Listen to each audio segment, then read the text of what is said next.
Dream job ఆదిత్యతోనే సాధ్యం. Aditya degree colleges admissions open. For more information visit our website. నమస్తే, నేను Keshav. Welcome to Suman TV. ఆంధ్రప్రదేశ్లో రాజకీయ నాయకుల మధ్య జరుగుతున్న మాటల యుద్ధాలు, సోషల్ మీడియా వార్ గతి తప్పుతోందా? అలానే సోషల్ మీడియాలో కొందరు కార్యకర్తలు చేసినటువంటి వ్యాఖ్యలపైన అరెస్టుల వరకు వెళ్లాల్సిందేనని కూటమి ప్రభుత్వం డిసైడ్ చేసింది. అరెస్టులు ప్రభుత్వాలు చేస్తే వాళ్ళపైన దాడులు మేము చేస్తాం అన్నట్టుగా వైసీపీ నేతలు వ్యవహరిస్తున్నారు. ఒక మాజీ ఎంపీ స్థాయి వ్యక్తి వీధి రౌడీ తరహాలో పోలీసుల విధి నిర్వహణకి అడ్డుపడ్డారనేది ఈరోజు నమోదైనటువంటి ఫిర్యాదు సారాంశం. అసలు ఏం జరుగుతుంది, ఎక్కడ మొదలైంది, ఇది చినికి గాలివానగా మారుతోందా? ఈ అంశాన్ని విశ్లేషించేటువంటి ప్రయత్నం చేద్దాం. మనతో పాటు అనలిస్ట్ చంద్ర శ్రీనివాస్ గారు. శ్రీనివాస్ గారు నమస్కారం. నమస్కారం కేశవ్ గారు. ఒక కార్యకర్త సోషల్ మీడియాలో అదుపు తప్పి తనకు తోచినట్టుగా చేసిన వ్యాఖ్యలు మొత్తానికి వివాదానికి కేంద్ర బిందువు. అయితే రియాక్ట్ కాకపోతే ప్రభుత్వం ఒక రకంగా ఉండేది. ప్రభుత్వం రియాక్ట్ అయింది, అరెస్ట్ చేసింది. తర్వాత గోరంట్ల మాధవ్ గారు వెళ్ళి అక్కడ మళ్ళీ దాడి చేయడం, ఇప్పుడు ఆయన అరెస్టు, మళ్ళీ ఆయన విడుదల చేయాలని వైసీపీ నేతలు చేస్తున్నటువంటి ఆందోళనలు ఏంటి, అసలు ఏం జరుగుతుంది, అసలు ఈ స్టార్టింగ్ పాయింట్ ఏంటి దీనికి? సార్ కేశవ్ గారు, మనం ప్రజాస్వామ్యంలో ఉన్నాం. ప్రజలు ఎన్నుకుంటే ప్రభుత్వాలు ఏర్పడతాయి.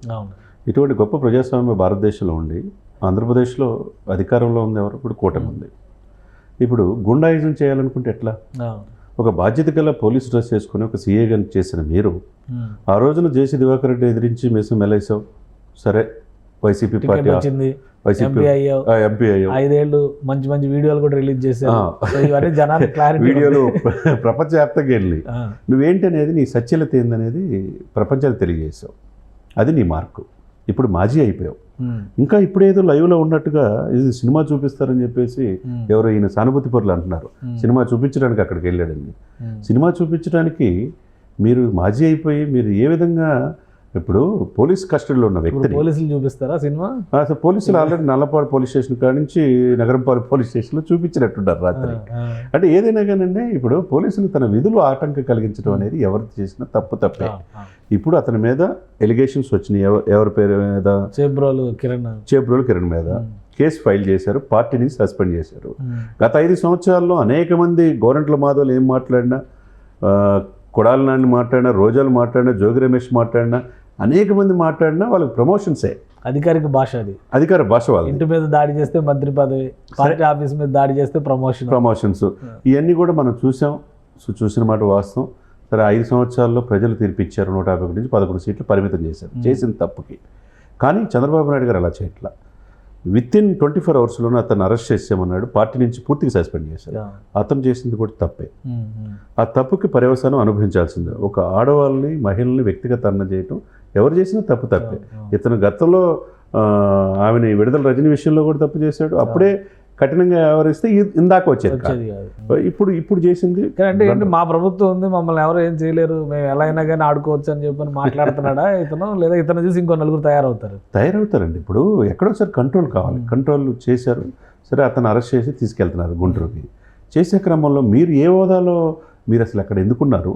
ఏ హోదాలో వాళ్ళు పోయి ఆయన దాడి చేసి కింద తీసి చేసే పరిస్థితి ఎందుకు వచ్చింది? అంటే పోలీసులు ఏమైనా రెచ్చగొట్టారా? ఎందుకంటే ఆ వీడియోలు చూస్తే పోలీస్ వెహికల్ని ఇలా తట్టి బయటకు దింపమని అడుగుతున్నారు. అంటే ఈయన ఇంకా పోలీస్ అనుకుంటున్నాడా, లేదంటే పోలీసులు మీరు అన్నట్టు ఆ ట్రాన్స్లో కల్లో ఉన్నట్టున్నాడు. అంటే దించితే కొడతాడా, కొట్టి చంపేస్తాడా? పోలీసుల పని వాళ్ళు చేసుకోకుండా ఆటంకం కలిగించడం అదొక నేరం. ఇక ఇక్కడ చాలదన్నట్టుగా రోడ్డు మీద కాకుండా మళ్ళీ ఎస్పీ ఆఫీసులో పోయి వీరంగం సృష్టించడం, వాళ్ళ విధులకు ఆటంకం కలిగించడం వల్ల అతను నగరంపాలెం పోలీస్ స్టేషన్లో కేసు నమోదు చేశారు. ఆ తర్వాత రాత్రి అంతా ఎక్కడ ఉండాలని చెప్పి పాపం అమ్మటి రాంబాబు గారు మా మాధవని చూపించండి అన్నాడు రాత్రి అంతా. మరి పొద్దున్నే నల్లపాడు పోలీస్ స్టేషన్లో ఉంచారన్నారు. ఇప్పుడు తీసుకెళ్లి కోర్టుకు హాజరుపరుస్తున్నారు. డెఫినెట్గా రిమాండ్కి తరలిస్తారు. ఎందుకంటే విధుల్లో యాజ్ ఏ లామెన్గా నేను చెప్తున్నాను కేశవ్ గారు, విధుల్లో ఆటంకం కలిగిస్తే అతను ఎంత పెద్దవాడైనా కానీ డెఫినెట్గా శిక్ష అనుభవించాల్సింది. ఇది సీరియస్ అవుతుంది. పోలీసులకి విధి నిర్వహణకి ఆటంకం కలిగింది. ప్రధానమైనటువంటి ఫిర్యాదులో భాగం అయితే. అవును, ఆల్రెడీ ఈయన మీద 1-2 కేసులు నమోదు ఉన్నాయి. ఇదే సమయంలో ఈయన పోయి నన్ను పట్టుకుంటారా లేదా, దమ్ముంటే కాసుకో అని చెప్పన్నట్టు పోయి చిక్కినట్టుగా అనిపిస్తుంది. ఏమంటారు కేశవ్ గారు? అదే ఇప్పుడు వల్లభనేని వంశీ కూడా ఏదో అనవసరంగా దారిని పోయేదాన్ని మెడక చుట్టుకున్నట్టుగా అదేదో కిడ్నాప్ వ్యవహారం తీసుకొచ్చి ఇప్పుడు ఆల్రెడీ ఆయన అవస్థ పడతా ఉన్నాడు. ఈయన కూడా ఆయన మీద ఉన్న కేసుల సంగతి పక్కన పెట్టి ఇక్కడ అత్యుత్సాహం చూపించి ఇరుక్కున్నాడా అనే సందేహం అయితే వస్తుంది. 100% అత్యుత్సాహం చూపించాడు. పోలీసులు విధులు ఆటంకం కలిగించడం నేరం, ఎవరైనా ఒకటే, ఇక్కడ తప్పదు ఆయనకి. ఇప్పుడు మరి కాసేపట్లో జడ్జి గారి ముందు హాజరుపరుస్తున్నారు, వాళ్ళు రిమాండ్ తరలిస్తారు, జిల్లా కోర్టుకి వెళ్ళాల్సిందే. ఇకపోతే ఎవరైతే కిరణ్ ఉన్నాడో ఆయన చేసిన వ్యాఖ్యలకి ఆయన శిక్ష అనుభవించాల్సిందే. ఇది కరెక్ట్. ఒక విషయం, ఇప్పుడు జగన్మోహన్ రెడ్డి గారేమో గోరంట్ల మాధవ్ గారి న్యూడ్ వీడియోలు వచ్చినా కానీ ఏ చర్య తీసుకోవాలా. ఇప్పుడు ఎమ్మెల్సీ దువ్వాడ శ్రీనివాసరావు గారు ఆయన వీరవిహారం చేస్తున్నారు మీడియాలో. అయినా ఆయన అధికారికంగా ఎమ్మెల్సీ అనేటువంటి హోదాలో మొన్న సమావేశాలుగా అటెండ్ అయ్యి పవన్ కళ్యాణ్ మీద చేసిన వ్యాఖ్యలు దుమారం రేపినాయి. అవునండి. అలాగే ఒక ఎమ్మెల్సీ ఒక హత్య కేసులో డోర్ డెలివరీ చేశారని ఇట్లా రకరకాల మంది పేర్లు వచ్చినా కానీ ఎవరి మీద పల్లెత్తు మాట జగన్మోహన్ రెడ్డి గారు అనలేదు. అలాగే టీడీపీ ఆఫీస్ మీద దాడి చేస్తే నన్ను తిడితే ఏదో ఆవేశంలో మా పిల్లోళ్ళు వెళ్ళి అక్కడ కొద్దిగా హడావుడి చేశారు అంతే అని అన్నారు. ఇక్కడేమో ఏకంగా అరెస్టులు చేస్తున్నారు. కార్యకర్తల్లో మనోస్థైర్యాన్ని ఇది పెంచుతుందా, తగ్గిస్తుందా? మంచి చెడు అనేది పక్కన పెట్టండి, ఇక రాజకీయాల్లో మంచి చెడు అనే దానికంటే కూడా ఎక్కువ ఆలోచిస్తుంది ఏంటంటే ఎవరు పై చేయి సాధిస్తారు, ఎవరు అవతల వాళ్ళని ఎక్కువ కార్నర్ చేస్తారు, అవతల వాళ్ళని ఎక్కువ ఇబ్బంది ఎవరు పెడతారు, దీని మీదే కదా రేటింగ్ నడుస్తుంది ఇప్పుడు. సో చంద్రబాబు నాయుడు గారు కూటమి ప్రభుత్వం అనుసరిస్తున్నటువంటి విధానం వలన కార్యకర్తల మనోస్థైర్యం దెబ్బతినేటువంటి ప్రమాదం ఉందా? అంటే కేశవ్ గారు, మీరు వాళ్ళు తప్పు చేశారు కదని చెప్పి వీళ్ళు తప్పు చేస్తే అది కరెక్ట్ కాదు. ప్రజాస్వామ్యంలో వాళ్ళు తప్పు చేశారు మీరు అన్నట్టు, ఒక కేసు కాదు, ఎక్కడో ఈ అన్నిటితో పాటు బాపట్లలో తన సిస్టర్ను వేధించొద్దు అన్నందుకు గడ్డి 14 సంవత్సరాల కుర్రాన్ని తగలబెట్టారు. ఎందుకంటే దారుణమా? దళితుడు డోర్ డెలివరీ చేసిన అనంతబాబుని ఊరేగించారు. 1000 మంది వచ్చి ఏదో ఆ రోజు ర్యాలీ చేసి ఊరేగించి బాణసంచ కాల్చారు. ఆయన వీ వాంట్ జస్టిస్ అని శాసనమండలిలో కనపడ్డాడు. మరి ఇటువంటి వ్యక్తులకి ఏ ఒక్కల మీద మీరు అన్నట్టు చర్య తీసుకోలేదు. మరి తీసుకున్నందుకే చివరికి నాయకుడితో సహా పవన్ కళ్యాణ్ గారిని కావచ్చు, చంద్రబాబు నాయుడు కావచ్చు, కన్నీళ్లతో అసెంబ్లీ నుంచి బయట పంపించారు. మరి అన్ని వాళ్ళ భార్యని, వాళ్ళ కోడలు అందరినీ కూడా బాడీ షేమింగ్ చేశారు. పిల్లల్ని కూడా వదిలిపెట్టలేదు, ఎవరిని వదిలిపెట్టలేదు. పవన్ కళ్యాణ్ గారు పిల్లల పైన కూడా దారుణమైన కామెంట్లు చేశారు. ఇవన్నీ చేసిన దానికి వాళ్ళు ఏంటంటే చాలా ఓర్పుగా వహించినట్టే. కాబట్టి ఈ సోషల్ సైకిల్గా భావించే వాళ్ళు ఆ రోజున విచ్చలవిడిగా చేశారు. వర రవీంద్ర రెడ్డి కావచ్చు, బోరగడ్డ అనిల్ కావచ్చు, రఘురామకృష్ణరాజు గారు అంటున్నారు.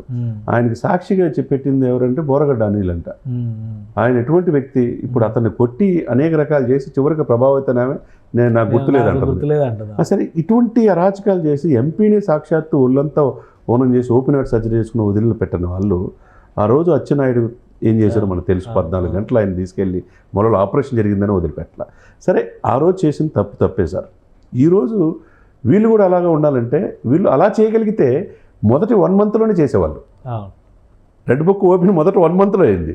ఇప్పుడు అప్పుడే మొదలుపెట్టారు. ఇప్పుడు వీళ్ళు ఏంది, సాక్ష్యాలు ఉంటే విపులంగా పరిశీలించి ఎంక్వైరీ చేసి పక్కా దొరికితే కనుక ఫిక్స్ చేస్తున్నారు.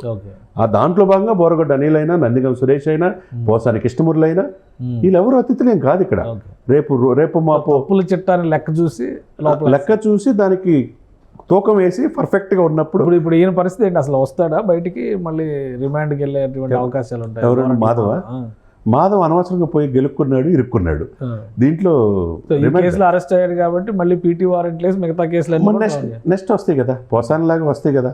అవసరంలాగా తప్పకుండా రావాల్సిందే. మిగతా కేసులు అనవసరంగా ఏంటంటే ఇప్పుడు కొద్దిగా లేట్ అయ్యేకుంది, ఈయన ఏంటంటే నన్ను అరెస్ట్ చేస్తారా లేదన్నట్టు వెళ్ళినట్టుంది. అంటే అరెస్ట్ చేసుకోవాలంటే దమ్ముంటే కాసుకో షెకావత్ అన్నట్టుగా ఆ సినిమాలో పాపం చూసినట్టున్నాడు. సినిమాలో లాగా నిజ జీవితంలో నన్ను ఎవడేం చేయలేరు, నేను ఇంకా పోలీసులనే ఆ భావంతో వెళ్ళినట్టున్నాడు. కాబట్టి అక్కడ వదిలిపెట్టి ఉండొచ్చు. కానీ ఇక్కడ రాయలసీమలో ఇష్టం వచ్చినట్టు చేయటం కాదు. ఇక్కడ కోస్తాలో వచ్చి ఇక్కడికి వచ్చి గుంటూరు వచ్చి నగర నడివొడ్డున ఆయన ఏదో చేద్దాం అనుకున్నప్పుడు అది కరెక్ట్ కాదు కదా. ఎస్పీ ఆఫీసులో కూడా వెళ్ళటం 2 తప్పులు. ఈ తప్పు మీద తప్పుడు బహిరంగ ప్రజల్లో ఉన్న వాళ్ళకి ఆటంకం కలిగించడం, అక్కడ ప్రభుత్వ కార్యాలయాల దగ్గర ఎస్పీ ఆఫీసులో ఇది తప్పు. అంటే ఇక సార్ ఇది ఆటవిక రాజ్యం కాదు సార్. ఈ రోజు గవర్నమెంట్ మాధవ్ చేసిన తప్పుడు ఇంకొకరు చేస్తారు. అది చేయకుండా ఉండాలంటే ఎవరైనా ఒకటే, గవర్నమెంట్ మాధవ్ ఇప్పుడు రిమాండ్ తరలిస్తారు. ఇక మీరు అన్నట్టు జైల్లో ఉన్న తర్వాత ఇంకో కేసులు కంటిన్యూ అవుతుంది. డెఫినెట్లీ పోసాని కృష్ణమురళి ఈ కోర్టు, ఆ కోర్టు, ఆ స్టేషన్, ఈ స్టేషన్ తిరగాల్సిన పరిస్థితి. రియలైజేషన్ కావాలి కదా సార్. రియలైజేషన్ కావాలంటే సో అందులో అయినా జ్ఞానోదయం ప్రసాదించాలని కోరుకోవాలి మనం కోరుకోవాలి అంతే. తప్పు చేస్తే ఎవరైనా ఒకటే. థ్యాంక్ యూ చంద్ర శ్రీనివాస్ గారు. ఇది ఆంధ్రప్రదేశ్లో రాజకీయంగా జరుగుతున్నటువంటి పరిణామాలు కొన్ని ఆసక్తికరంగా మారిపోతున్నాయి. గోరంట్ల మాధవ్ కూడా ఇప్పుడు దమ్ముంటే పట్టుకోండి అన్నట్టుగా వెళ్ళి పోలీసుల చేతికి చిక్కిన పరిస్థితి. అలానే ఈ కేసు తర్వాత ఆయన పైన పెండింగ్లో ఉన్న కేసుల లిస్టును కూడా వరుసగా అమలు చేయడానికి అవకాశం ఉంటుంది కాబట్టి కొద్ది రోజుల పాటు జైల్లో ఉండగా తప్పని పరిస్థితి కనిపిస్తుందని చంద్ర శ్రీనివాస్ గారు విశ్లేషిస్తున్నారు. ఇది special discussion. Keep watching. Suman టీవీలో మీ పర్సనల్ అండ్ బిజినెస్ ప్రమోషన్స్ కోసం కింది నెంబర్కి కాంటాక్ట్ చేయండి.